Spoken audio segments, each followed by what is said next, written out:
Ma mère est très inquiète. Elle me dit, mais enfin Victor, tu ne vas pas faire ça toute ta vie, enfin. On n'est pas une génération de fainéants, je pense qu'on est juste une génération qui se pose beaucoup plus de questions et qui pense aussi à son bien-être et qui pense pas qu'au boulot, quoi. Je déteste la hiérarchie. J'estime que c'est pas parce qu'un type est dans un bureau qu'il a le droit d'avoir un pouvoir sur moi. Bonjour, Victor, 32 ans. Je m'appelle Alice, j'ai 33 ans, je suis professeure des écoles et j'ai 2 enfants avec Victor, mon mari. En vrai, je ne sais pas comment me présenter parce que tu as envie de te présenter en citant ton métier immédiatement. Quand on me demande le métier de mon mec, que je dis que Victor est coursier, Coursier, pas livreur, putain, on ne dit pas livreur. je me sens obligée de justifier son métier en disant il est salarié, c'est un CDI et tout ça. Je travaille pour vivre, ma bonne dame.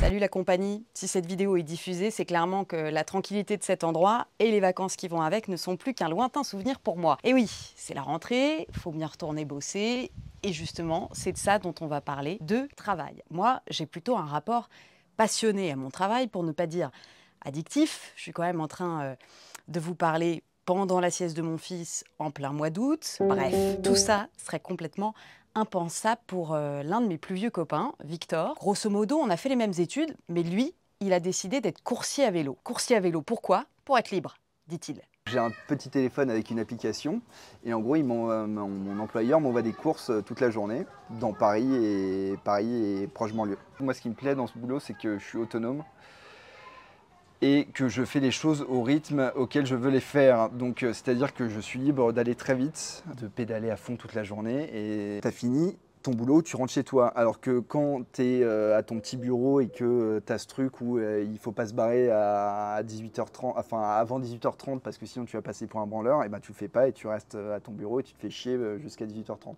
Alors que là, je finis à 15h, je rentre chez moi, je vais chercher mes gosses et tout se passe très bien, tu vois, et j'ai du temps pour ma vie personnelle. Victor, il a 2 enfants avec Alice. Alice, elle est professeure des écoles. Le fonctionnariat, la stabilité et a priori aucun problème avec l'autorité, contrairement à ce que nous a lâché Victor d'emblée en introduction. Pourtant, elle partage tout à fait sa conception de la carrière, ou plutôt de l'absence de carrière. Victor, il travaille parce qu'il faut travailler. Il n'est pas du tout carriériste et je le suis pas du tout non plus. Et c'est ok, quoi. Mon père bossait tout le temps et il faisait passer son travail, bon après consciemment, inconsciemment, je ne sais pas, plutôt inconsciemment je pense, mais son travail était très important pour lui. Quand on était jeune, on ne le voyait pas. C'est-à-dire qu'il partait à 8h et il revenait à 20h, voire après, et il bossait comme un acharné. Et, et en vrai, on le voyait pas. Et ma mère, maintenant, le dit rétrospectivement, elle dit ah bah, moi, j'étais mère célibataire, entre guillemets, tu vois, en exagérant le trait. Vous auriez pu être avec quelqu'un qui fait des horaires comme les miens. Non. Ah non, Ah non. relou. Ah non, Enfin, ah sauf non. ton respect. Hein, mais... Ah non, moi j'aurais pas pu. mais vraiment. Non, vraiment pas du tout. Pourquoi? Pas parce que c'est l'enfer. Non, mais parce que... Sans juger, hein. Ça a le mérite d'être clair au moins.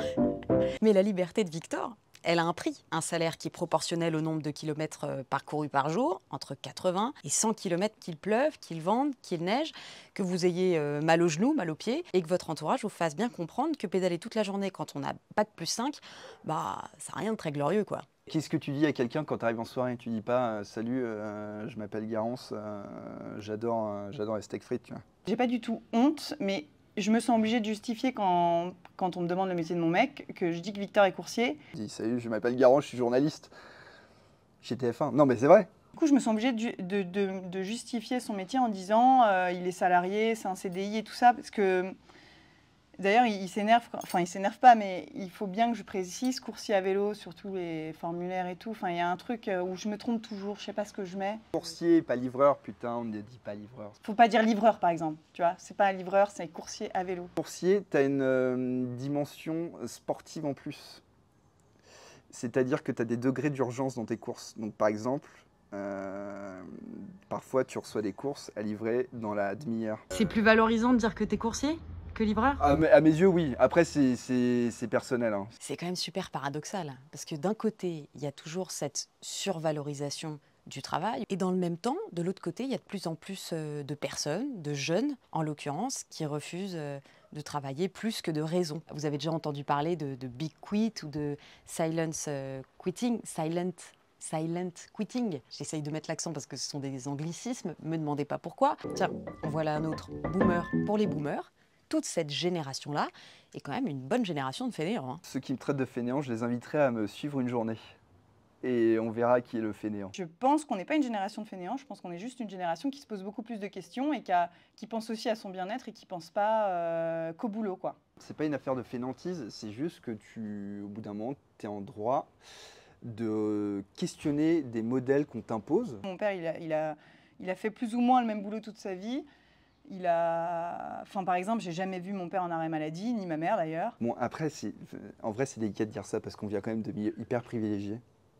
Donc on a quand même le loisir de se poser ce genre de questions. Les propriétaires de notre logement, on est jeunes, on a eu beaucoup de chance. C'est pas grâce à notre métier qu'on est propriétaire de notre logement, c'est parce qu'on a de la famille derrière nous. Enfin bref, les occasions ont fait que, mais avec un salaire d'instit et un salaire de coursier, clairement, on ne pourra jamais habiter dans la maison dans laquelle on habite maintenant. Tu parlais de mes collègues tout à l'heure qui eux, subissent plus leur métier de coursier. Ils peuvent pas se poser ce genre de questions parce qu'ils doivent faire rentrer un salaire pour vivre correctement. Alors que moi j'ai le temps de me poser ce genre de questions, tu vois, de me dire, bah écoute, je peux me permettre de faire du vélo toute la journée et ça m'ira très bien, quoi. Génération de privilégiés, génération de fainéants, génération en tout cas qui veut changer les choses. Tenez, la réforme des retraites par exemple, dans les cortèges, il y avait énormément de jeunes avec une question centrale, comment vieillir à la tâche, comment se projeter dans un métier qui n'est plus au cœur de nos préoccupations. Et ouais mon gars, on est les vieux de demain. Hein. En fait, je me dis que là j'ai 33 ans et que du coup il me reste au moins encore, c'est horrible de dire ça, 30 ans à faire dans ce métier. Parce que quasiment mon existence jusqu'à maintenant, je la reporte pour être à la retraite. Ma mère est très inquiète. Elle me dit, mais enfin Victor, tu ne vas pas faire ça toute ta vie, enfin c'est fatigant, c'est dangereux. Et je lui dis, bah écoute, on verra. On verra, pour l'instant je fais ça, ça me plaît et tout est ouvert, quoi. Enfin, ça me semble énorme et je sais pas honnêtement, c'est un métier, moi j'enseigne en maternelle et c'est un métier hyper physique qui demande...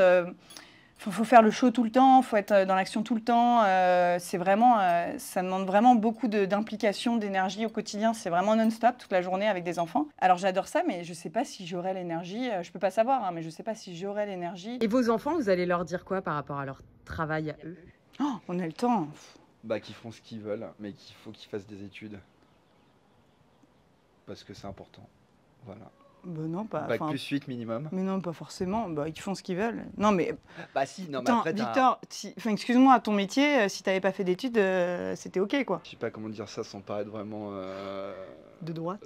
Ouais, non, pas de droite, mais il faut quand même qu'il y ait une éducation, pas forcément, même si elle n'est pas scolaire, au-delà du bac, Ils aient le choix de choisir. qui soit en mesure de se poser les bonnes questions. C'est ça qui est important, je pense. Bien sûr, ouais. Bon bah voilà, je vais retourner profiter de mes vacances moi. Et puis j'ai un autre épisode sur le feu, ce sera sur le couple avec Mamine et Papinou. Tenez-vous bien, ça fait 63 ans qu'ils sont ensemble. Ce qui aurait pu être stylé, c'est qu'on se fasse un clap en faisant un bisou en même temps.